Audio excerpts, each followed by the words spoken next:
He continued to talk just crazy. He was abusive. He was verbally abusive at that time. And I told him that night, we were in the car, and I said, look, I said, I know it's your birthday, and we want to have some fun.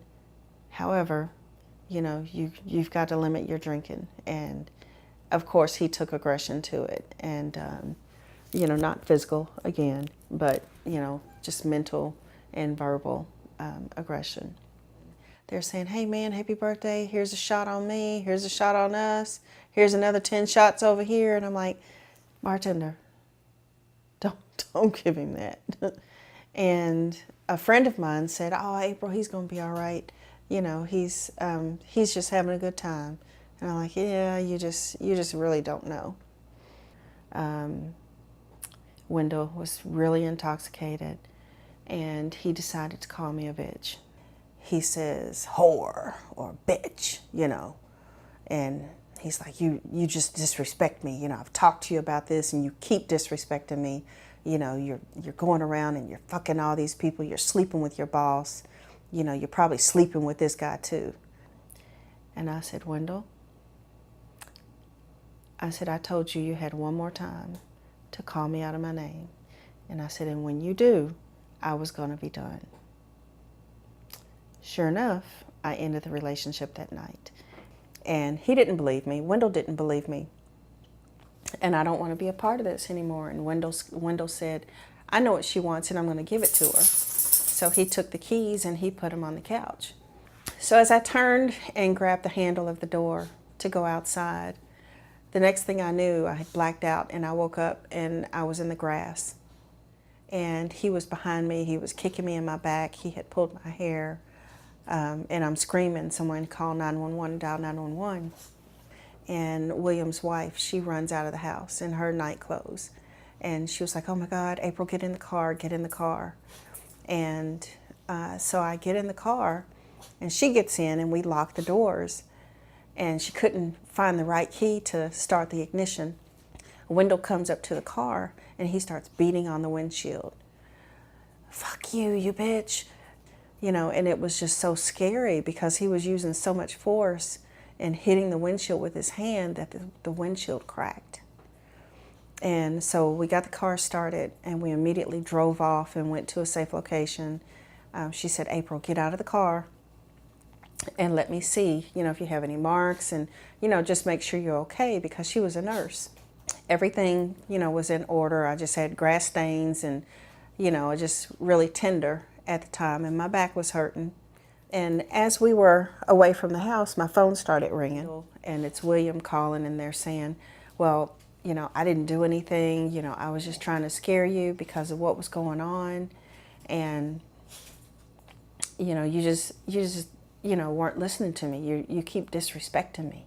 Everything was my fault. He took no blame to anything. I did everything wrong when all I actually showed was just love for him. And I'm like, oh my gosh, what is he thinking? He does not realize what he's done. Or actually, if he does, he's trying to deny. During the conversation, Wendell asked me if he could come and sleep in the basement. He said, I'm tired. I just want to sleep in the basement because I don't have anywhere else to go. And I said, absolutely not. I said, you will never go anywhere ever again with me. Well, I'm tired. I'm going over to the house. And I'm like, no, you don't need to go over there because I got the police coming.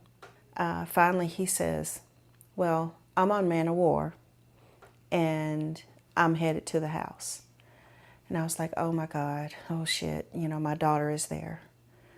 Oh my gosh, she doesn't know what's going on. She's never seen any of this, but I have to tell her something so that she can protect herself. Because I knew with him being on man of war, I wasn't going to get to her in enough time.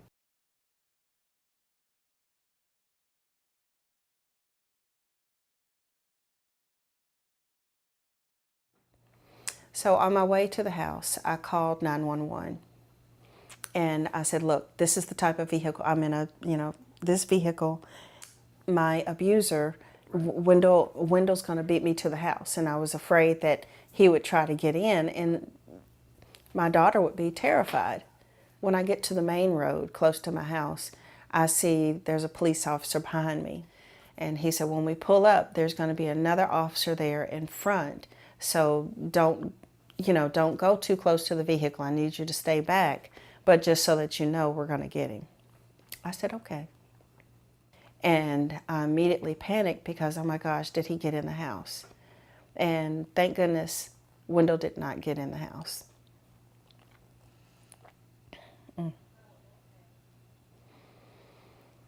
They haul him off to jail, thank God. Okay, so the police officer gave me, several different options in regards to reporting the situation and filing. Okay, I'm going to go ahead and go over to the courthouse and get my emergency protection order. Even though he was arrested, this will be the best time for y'all to get him served.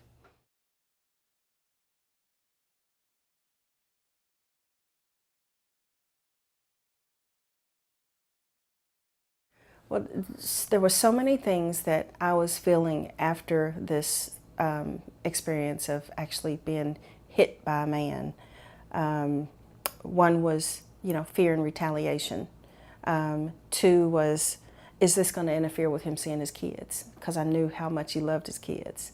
And I'm still thinking of someone other than myself because I'm still in the process of trying to fix him.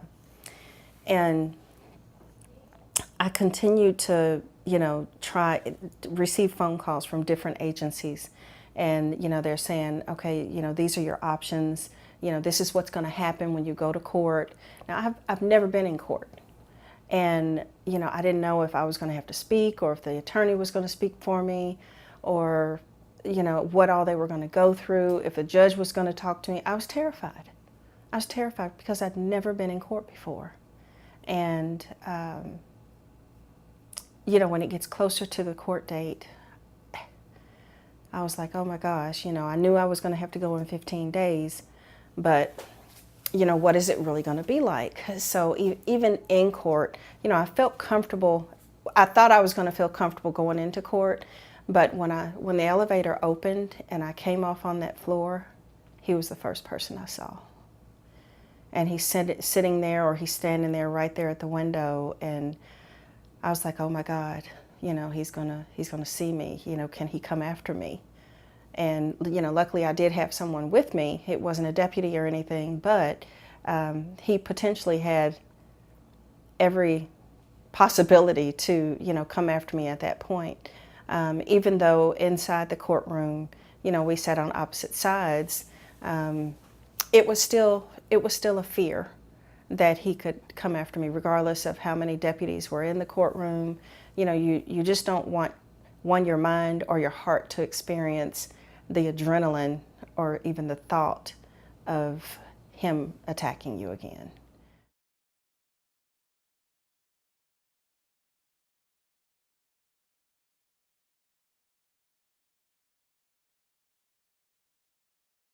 So at this point, I filed the emergency protection order, and I just assumed, okay, this is gonna, finalize, my need for him to stay away from me.